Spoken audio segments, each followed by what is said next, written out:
नमस्ते फ्रेंड्स, स्वागत है आपका लाइफ एजुकेशन में। दोस्तों, आज एक स्पेशल सीरीज शुरू कर रहे हैं खास आपके लिए और आपके एग्जामिनेशन के पॉइंट ऑफ व्यू से। जो आने वाले एग्जामिनेशन है दोस्तों, एसएससी जीडी और आर्मी ग्रुप डी, उनको देखते हुए एक नया सीरीज शुरू कर रहे हैं दोस्तों। ये स्पेशल सीरीज है इंटरनेशनल ऑर्गेनाइजेशन, मतलब अंतर्राष्ट्रीय संगठन। तो ये इंटरनेशनल ऑर्गेनाइजेशन दोस्तों, आज ये पहली सीरीज है, आज फर्स्ट क्लास है इसका। और ये तब तक हम लोग ये सीरीज को तब तक चालू रखेंगे जब तक कि हम एग्जामिनेशन से रिलेटेड सारे संगठन को कंप्लीट ना कर लें, सारे ऑर्गेनाइजेशन को जब तक कंप्लीट ना करें तब तक ये सीरीज जारी रहेगी दोस्तों।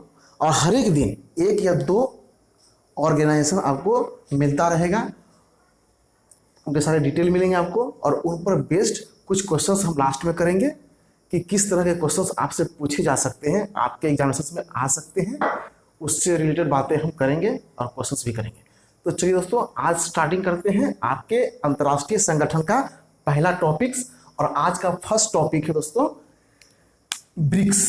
आज हम ब्रिक्स पढ़ेंगे और ये टॉपिक्स दोस्तों हर डे आएगा, एक या दो टॉपिक करके आएगा। आप इन्हें बारीकी से देखेंगे, समझेंगे और चीज़ों को याद रखेंगे ताकि आपको एग्जामिनेशन में दिक्कत नहीं हो। तो ये स्पेशल सीरीज के तहत दोस्तों आज हम करने वाले हैं ब्रिक्स। तो दोस्तों, ब्रिक्स एक अंतर्राष्ट्रीय संगठन है, इंटरनेशनल ऑर्गेनाइजेशन है। इसकी गठन 2006 में की गई थी। पहले ये दोस्तों ब्रिक नाम से प्रसिद्ध था, फेमस था। इसकी गठन ब्रिक के रूप में की गई थी, ना कि ब्रिक्स के रूप में। तो पहले इसका नाम था ब्रिक, बाद में आगे चलकर इसमें एस जुटा दोस्तों और ये बन गया ब्रिक्स। तो ब्रिक है क्या दोस्तों? एक संगठन है, पर इसका मतलब क्या है? तो दोस्तों, ब्रिक का मतलब होता है, इसमें ये जो चार अल्फाबेट आप देख रहे हैं, ये चार अल्फाबेट कुछ और नहीं दोस्तों, ये चार देशों का नाम है। B for Brazil, R for Russia, I for India और सी फॉर चाइना। ये चार देश मिलकर 2006 में एक संगठन का निर्माण किया और 2009 में इसका पहला सम्मेलन दोस्तों रूस के एकातेरिन वर्ग में हुआ। 2006 में गठन हुई और 2009 में इसका पहला सम्मेलन, प्रथम सम्मेलन एकातेरिन वर्ग रसिया में हुई। अगले ही साल दिसंबर 2010 में साउथ अफ्रीका के जुड़ जाने से इसके फर्स्ट अल्फाबेट एस को इसमें जोड़ दिया गया और ये कन्वर्ट होकर दोस्तों बन गया ब्रिक्स। तो आप याद रखेंगे, इनका नाम याद रखेंगे। B for Brazil, R for Russia, I for India, C for China, S for South Africa. तो आपके एग्जामिनेशन में कभी कभी पूछा जा सकता है कि ब्रिक्स में आई का मतलब क्या है, तो आप बोलेंगे क्या? इंडिया। ब्रिक्स में आर का मतलब क्या है, तो आप क्या बोलेंगे? रसिया। बी में ब्रिक्स में बी का मतलब क्या है, तो आप बोलेंगे ब्राजील। ठीक है दोस्तों। तो गठन कब हुआ था? 2006 में। और पहला सम्मेलन कब हुआ? 2009 में। कहाँ पे हुआ? रूस के एकातेरिन वर्ग में। आइए दोस्तों आगे चलते हैं। इसकी प्रकृति क्या है दोस्तों, मतलब टाइप, किस टाइप के ऑर्गेनाइजेशन है दोस्तों, किस तरह के संगठन है, इसका काम क्या है, क्या करता है? तो ये दोस्तों आर्थिक, राजनीतिक और क्षेत्रीय सहकारी संगठन है, मतलब economic, political and regional cooperative organisation. ये दोस्तों सदस्य देश के बीच आर्थिक, राजनीतिक और क्षेत्र में सहयोग प्रदान करता है। यदि किसी को आर्थिक प्रॉब्लम हो दोस्तों तो ये उसकी मदद करता है। कोई पॉलिटिकल व्यू लेनी हो, कोई पॉलिटिकल बातें करनी हो तो भी ये मदद करता है। मतलब इन क्षेत्रों में आपस में ये सारे मेंबर्स एक दूसरे से मिलकर हर एक साल इसकी मीटिंग होती है दोस्तों, और ये इसमें इस क्षेत्र में निर्णय लिया जाता है कि आर्थिक क्षेत्र में क्या कमियां हैं, क्या करनी चाहिए, कैसे प्रोग्रेस करनी चाहिए, राजनीतिक क्षेत्र को कैसे चलानी चाहिए, कैसे करनी चाहिए, क्षेत्रीय क्षेत्र में क्या दिक्कतें आ रही है, कैसे क्षेत्रीय क्षेत्र को बढ़ावा मिलनी चाहिए, उसके लिए दोस्तों ये मीटिंग करके कार्य करती है और उस तरह से सारे देश को हेल्प प्रोड्यूस की जाती है सब दोस्तों। दोस्तों इसके मेंबर्स देश हैं, सदस्य देश हैं, कुल 5 सदस्य देश हैं इसके, कुल 5 मेंबर स्टेट्स हैं। कौन सा? ब्राजील, रसिया, इंडिया, चाइना और साउथ अफ्रीका। पहले ये 4 देश थे, ब्राजील, रसिया, इंडिया और चाइना। बाद में साउथ अफ्रीका जुटा दोस्तों दिसंबर 2010 में, तब जाकर ये बना ब्रिक्स। दोस्तों इसकी ऑफिशियल लैंग्वेज भाषा क्या है, मतलब किस भाषा में ये कार्य करती है? जब इसकी मीटिंग हर एक साल होती है तो किस लैंग्वेज में ये मीटिंग में, किस लैंग्वेज का मतलब बातें होती है, या ऑफिशियल काम जो होता है इनका, जैसे कि कोई भी कार्य हो, देशों में कोई भी कार्य हो, उसकी रिटेन फाइल बनानी हो, या कुछ भी सबमिट के दौरान कुछ भी पास करनी हो, कुछ भी रेजुलेशन पे साइन करनी हो, तो पुर्तगाली भाषा, रसियन, हिंदी और मंदारिन अंग्रेजी में बातें होती है, अंग्रेजी में साइन होती है। अंग्रेजी में कोई भी यदि सबमिट में कोई भी निर्णय ली जाती है दोस्तों, तो इसी भाषा का इस्तेमाल की जाती है। तो इसको ऑफिशियल लैंग्वेज दोस्तों 5 लैंग्वेज है, पुर्तगाली, रसियन, हिंदी, मंदारिन और अंग्रेजी। मंदारिन दोस्तों चाइना की भाषा है, रसियन रसिया की भाषा है, अंग्रेजी तो हर देश में चलती है दोस्तों, हिंदी इंडिया की भाषा है, और पुर्तगाली दोस्तों ब्राज़ील के देशों में दोस्तों पुर्तगाली बोली जाती है, तो वहाँ की लैंग्वेज को भी लिया गया है। तो ये 5 लैंग्वेज में इसकी ऑफिशियल कार्यभार या कार्य की जाती है। किसी चीज़ पे साइन करनी हो, बातें करनी हो, या कोई भी चीज़ रेजुलेशन को पास करनी हो, तो इन भाषाओं में ही कार्यभार होती है दोस्तों। अब दोस्तों 5 देश इसके मेंबर हैं, तो जब मीटिंग होती है, हर एक साल जब मीटिंग होती है, तो इन 5 देश के स्टेट लीडर्स जो होते हैं दोस्तों, चाहे किसी देश में, जब भी दोस्तों ब्रिक्स की मीटिंग होती है, जिस देश में भी होती है, तो उनके उस देश जो ब्रिक्स के मेंबर कंट्री है दोस्तों, मेंबर कंट्री के जो स्टेट लीडर्स है दोस्तों, वही पार्टिसिपेट करते हैं इसके मीटिंग में। जैसे कि कोई देश, ये 5 देश है, ब्राज़ील, तो ब्राज़ील के राष्ट्रपति हैं तो वो पार्टिसिपेट करेंगे, इंडिया के प्रधानमंत्री हैं तो वो पार्टिसिपेट करेंगे, रसिया के राष्ट्रपति हैं तो वो पार्टिसिपेट करेंगे। मतलब उस देश के मेंबर कंट्री के जो लीडर स्टेट होते हैं, जो स्टेट्स लीडर होते हैं, वही पार्टिसिपेट करते हैं इस मीटिंग में। और ये 5 देश के 5 लीडर्स मीटिंग करके इस क्षेत्र में, आर्थिक, राजनीतिक और क्षेत्रीय क्षेत्र में नए नए निर्णय लेते हैं कि कैसे इनमें उत्थान की जाए, कैसे इसको प्रोग्रेस की जाए, कैसे आर्थिक स्थिति को सुधारा जाए या उसमें डेवलप किया जाए, राजनीतिक क्षेत्र में कैसे सुधार की जाए और क्षेत्रीय क्षेत्र में कैसे विकास की जाए, इनके विषय में दोस्तों निर्णय ली जाती है। दोस्तों इसकी मीटिंग जो होती है ना, अभी दोस्तों इसके जो स्टेट लीडर्स हैं, इस 5 देश के जो स्टेट लीडर हैं, इससे जायर बोल्सोनारो, ये दोस्तों ब्राज़ील के राष्ट्रपति हैं, जायर बोल्सोनारो। व्लादिमीर पुतिन, ये दोस्तों रसिया के राष्ट्रपति हैं, आपको पता है। नरेंद्र मोदी जी जो हमारे भारत के माननीय प्रधानमंत्री जी हैं, नरेंद्र मोदी जी जो हमारे भारत के प्रधानमंत्री हैं। शी जिनपिंग जो चाइना के राष्ट्रपति हैं, और सिरिल रामफोसा जो साउथ अफ्रीका के प्रधानमंत्री हैं, ठीक है, जो अफ्रीका के हैं। तो ये 5 जो स्टेट लीडर्स है दोस्तों, यही पार्टिसिपेट करते हैं मीटिंग में, और उसके बाद इन देशों में क्या जरूरत है, आर्थिक क्षेत्र में क्या, राजनीतिक क्षेत्र में जरूरत है, उसकी नीड्स को वो पूरा करते हैं, निर्णय लेते हैं, फिर वो पास होता है, रेजोल्यूशन पास होता है, फिर उस तरह से उनकी प्रोग्रेस के लिए, उनके विकास के लिए वो काम करते हैं। दोस्तों इनकी जो मीटिंग होती है ना, ये मीटिंग इसी देश के क्रम के अनुसार होती है, अल्फाबेटिक क्रम में ही इनकी मीटिंग होती है। यदि इस बार भी ब्राज़ील में हो रही है, तो अगली बार रसिया में होगी, उसके अगली बार इंडिया में होगी, उसके अगले साल चाइना में होगी, और उसके अगले साल साउथ अफ्रीका में होगी। तो इनके जो क्रम है दोस्तों, जो लिखा हुआ है क्रम ना, इसी क्रम के अनुसार से मीटिंग होती है। ठीक है दोस्तों। 12वां शिखर सम्मेलन दोस्तों, 12th समिट, यानी 12वां शिखर सम्मेलन 17 नवंबर 2020 को हुई रसिया में। तो दोस्तों 12वां शिखर सम्मेलन कहां हुई? रसिया में। कब हुई? 17 नवंबर 2020 को 12वां शिखर सम्मेलन का आयोजन किया गया।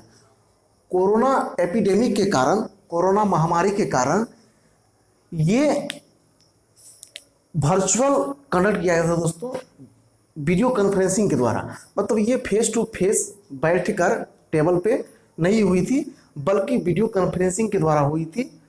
एक वर्चुअल मीटिंग थी दोस्तों, और वर्चुअल मीटिंग में ही हर बातों की निर्णय ली गई। चूँकि कोरोना काल था उस समय, इसलिए सारे लीडर्स एक जगह बैठ नहीं पाए, मिल नहीं पाए, तो वीडियो के थ्रू ही ये मीटिंग की आयोजन किया गया था। इस बार दोस्तों 2021 में जो मीटिंग हुई वो इंडिया में, इस बार जो मीटिंग हुई दोस्तों ये कहाँ, इंडिया में 2021 में दोस्तों इंडिया में हुई मीटिंग।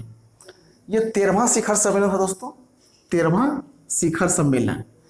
इसके पहले दोस्तों 2 बार इंडिया में मीटिंग हो चुकी है ब्रिक्स की, 2 बार, एक बार 2012 में और दूसरी बार 2016 में हुई थी दोस्तों। इसके बाद ये तीसरी मीटिंग है 13वां शिखर सम्मेलन, ये तीसरी मीटिंग है जो 2021 में। तो दोस्तों ये 13वां शिखर सम्मेलन जो इंडिया में 2021 में हुई, ये मिलाकर दोस्तों कुल 3 बार भारत में ब्रिक्स का शिखर सम्मेलन हो चुका है दोस्तों। तो पहली बार 12 में, दूसरी बार 16 में और तीसरी बार 2021 में, कुल 3 बार ब्रिक्स शिखर सम्मेलन भारत में हो चुकी है दोस्तों। ये एशिया के क्षेत्र में ब्रिक्स बहुत ही इम्पोर्टेंट है, बहुत ही मायने रखता है दोस्तों। ब्रिक्स में दोस्तों कुल 5 देश हैं, और इन 5 देश के पॉपुलेशन, जनसंख्या दोस्तों कुल वर्ल्ड पॉपुलेशन का 42% है दोस्तों। पूरी ग्लोबल पॉपुलेशन का, ग्लोबल जनसंख्या, वर्ल्ड जनसंख्या का 42% सिर्फ इन्हीं 5 देशों में है दोस्तों। ये वर्ल्ड जीडीपी का 23% दोस्तों इन्हीं 5 देशों की जीडीपी है। और दोस्तों वर्ल्ड ट्रेड जो होती है विश्व में, उस वर्ल्ड ट्रेड का 17% व्यापार, बिजनेस इन 5 देशों के साथ होती है, 5 देशों के साथ होती है। और एक्चुअल में दोस्तों ये चाइना और इंडिया मोस्ट पॉपुलेट कंट्री है, मोस्ट पॉपुलस कंट्री है दोस्तों। चाइना की जनसंख्या पूरे विश्व में सबसे ज़्यादा है, उसके बाद इंडिया आती है दोस्तों। तो आप सोच सकते हैं दोस्तों कि ये 42% जनसंख्या पूरी वर्ल्ड की जनसंख्या है। इसका मतलब इंडिया और चाइना कंज्यूमर देश है, कंज्यूमिंग करने वाले देश हैं, जो काफ़ी प्रोडक्ट को कंज्यूम करती है। जनसंख्या काफ़ी ज़्यादा दोस्तों, तो रिक्वायरमेंट काफ़ी ज़्यादा होती है, तो फैक्ट्री से निकलने वाले प्रोडक्ट की ज़्यादा कंज्यूमिंग इन्हीं दोनों देशों में होती है। अतः बहुत सारे देश इन्हीं दोनों देशों में खास करके व्यापार को स्टेबल करना चाहते हैं और बिजनेस करते हैं, ताकि उनका प्रोडक्ट का कंज्यूमिंग ज़्यादा हो और ज़्यादा से ज़्यादा कमाई आ सके। इसलिए इन दोनों, प्रत्येक पूरी वर्ल्ड की फोकस चाइना और इंडिया पे खास करके रहती है दोस्तों, क्योंकि मोस्ट पॉपुलस कंट्री है ये दोनों। और दोस्तों ट्रेड भी काफ़ी ज़्यादा होती है, 17%, पूरी ग्लोबल ट्रेड की 17% ट्रेड इन्हीं 5 देशों के साथ हो रही है दोस्तों। ये ब्रिक्स के 5 देश ने मिलकर एक बैंक का भी निर्माण किया है, एक बैंक को स्टेबल किया है दोस्तों। ये 5 देश मिलकर, वो बैंक है एनडीबी, न्यू डेवलपमेंट बैंक, नया विकास बैंक। न्यू डेवलपमेंट बैंक का इसने गठन किया है दोस्तों। इसको ब्रिक्स बैंक भी कहते हैं, ब्रिक्स बैंक भी कहते हैं दोस्तों। कब हुई गठन दोस्तों? जुलाई 2015 में इसकी गठन हुई, जुलाई 2015 में। तो दोस्तों ये ब्रिक्स बैंक भी इन्हीं की बनाई हुई है, इसी ब्रिक्स के द्वारा बनाया गया बैंक है ब्रिक्स बैंक। इसको एनडीबी, न्यू डेवलपमेंट बैंक कहते हैं। जुलाई 2015 में इसकी गठन हुई थी, और इसका हेड क्वार्टर है दोस्तों संघाई में। याद रखेंगे, कभी कभी एग्जाम में पूछता है दोस्तों, कहाँ पे है? संघाई में। तो चाइना में पड़ता है दोस्तों, तो संघाई में इसकी हेड क्वार्टर है। अब आते हैं दोस्तों, ब्रिक्स में चाइना और इंडिया ये खास इंपॉर्टेंट देश है, मोस्ट पॉपुलस कंट्री है दोस्तों। पर ये भारत चाइना दोस्तों, ये ब्रिक्स सम्मेलन होता है अपने आर्थिक, राजनीतिक और क्षेत्रीय संगठन का ये ऑर्गेनाइजेशन है, संगठन है दोस्तों। और इस क्षेत्र में विकास की गति को बढ़ावा देने के लिए इसका गठन किया गया था। पर दोस्तों इसके विपरीत भारत और चाइना के बीच काफ़ी सीमा विवाद भी है।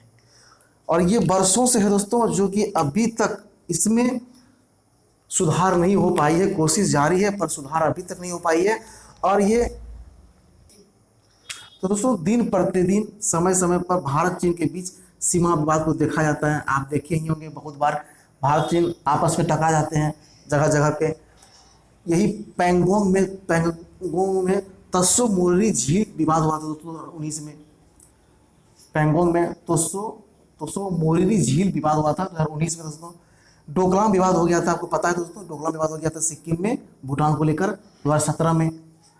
अरुणाचल में दोस्तों एक जगह है आसफिला क्षेत्र, वहां भी दोस्तों चाइना के साथ विवाद चल रही है अपनी इंडिया की, अरुणाचल क्षेत्र में।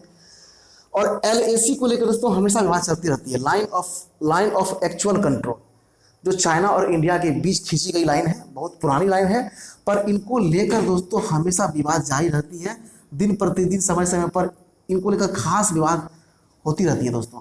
आतंकवाद पर दोस्तों चाइना, आपको पता है कि चाइना पाकिस्तान का मदद करता है, उनका बचाव करता है। इंटरनेशनल ऑर्गेनाइजेशन में दोस्तों इसकी बचाव करता है चाइना, जिसके कारण चाइना का इंडिया के साथ भी रिलेशन बहुत ही खराब हो रहा है धीरे धीरे। और दोस्तों एक और भी है सीपेक विवाद। दोस्तों ये चाइना का एक पॉलिसी है, बेल्ट एंड इनिशिएटिव रोड जो बना रहा है दोस्तों, बेल्ट एंड इनिशिएटिव रोड, उसका ही एक हिस्सा है दोस्तों CPEC, China Pakistan economic corridor, जो पाकिस्तान ऑक्यूपाइड कश्मीर से होकर गुजरती है, पॉक से होकर गुजरती है। कहाँ से? पॉक से होकर गुजरती है दोस्तों। और ये विवादित क्षेत्र, इंडिया और पाकिस्तान के बीच विवादित क्षेत्र जो है पॉक, उसके ही बीच से होकर गुजरती है, उसके ही रास्ते से होकर गुजरती है दोस्तों, जो इंडिया के साथ विवादित क्षेत्र है। इसलिए दोस्तों इसके भी खिलाफ है इंडिया, इसके भी खिलाफ है, इनके सपोर्ट में इंडिया नहीं है दोस्तों। आपको पता होगा कि सीपेक का समर्थन इंडिया ने नहीं किया है। तो इस तरह के विवाद हमेशा चाइना के साथ चलते रहते हैं दोस्तों। फिर भी ब्रिक्स का शिखर सम्मेलन 2009 से लेकर अभी तक चलती आ रही है, हो रही है। बस आशा करता हूं कि ये विवाद जल्दी से जल्दी सॉल्व हो और चाइना और इंडिया मिलकर मीटिंग करे, ताकि ये विवाद कम हो सके, मतलब समाप्त ही हो जाए तो अच्छा रहेगा दोस्तों। इंडिया और चाइना के हित में रहेगा, ताकि ये जो क्षेत्रीय संगठन है और भी अच्छा से काम कर सके और सारे विवाद को दूर करके सारे देश को विकासशील बना सके। चलिए दोस्तों, तो आज का टॉपिक हमने किया ब्रिक्स के बारे में हमने काफ़ी डिटेल पढ़ा है दोस्तों। डिटेल अध्ययन क्या है, सारे पॉइंट्स को मैंने यहाँ पे सॉर्ट आउट किया है दोस्तों। इसे आप एक बार देख लेंगे तो कोई भी क्वेश्चंस आपके एग्जामिनेशन में नहीं छूटेगा दोस्तों। आशा करता हूँ कि ये सीरीज आपको अच्छा लगा होगा, बेहतर लगा होगा। आप इसे पढ़ के देखिए दोस्तों। यदि ये सीरीज अच्छा लग रहा है आपको दोस्तों, तो कमेंट करके बताएंगे कि क्या इस सीरीज को आगे बढ़ाया जाए कि नहीं, इसको बंद कर दिया जाए। यदि अच्छा लगा है, आगे आप चाहते हैं कि और भी वीडियो इसका आए, नए नए संगठन आए, अंतर्राष्ट्रीय संगठन की चर्चा हम करें यहाँ पे, तो कमेंट बॉक्स में जरूर कमेंट कीजिएगा, ताकि हम और नया वीडियो लेके आएँ इसके तहत, संगठन के तहत। नहीं तो फिर इसको सब दोस्तों बंद कर दिया जाएगा। यदि आपको अच्छा लगा है दोस्तों तो लाइक भी करेंगे, कमेंट भी करेंगे, और चैनल को दोस्तों सब्सक्राइब करें, चैनल से जुड़ें और चैनल को आगे बढ़ाएं दोस्तों, ताकि हम अच्छे से अच्छे वीडियो लाके आपको दे सकें। ठीक है दोस्तों, फिर मिलते हैं अगले वीडियो के साथ। तब तक के लिए धन्यवाद, थैंक यू।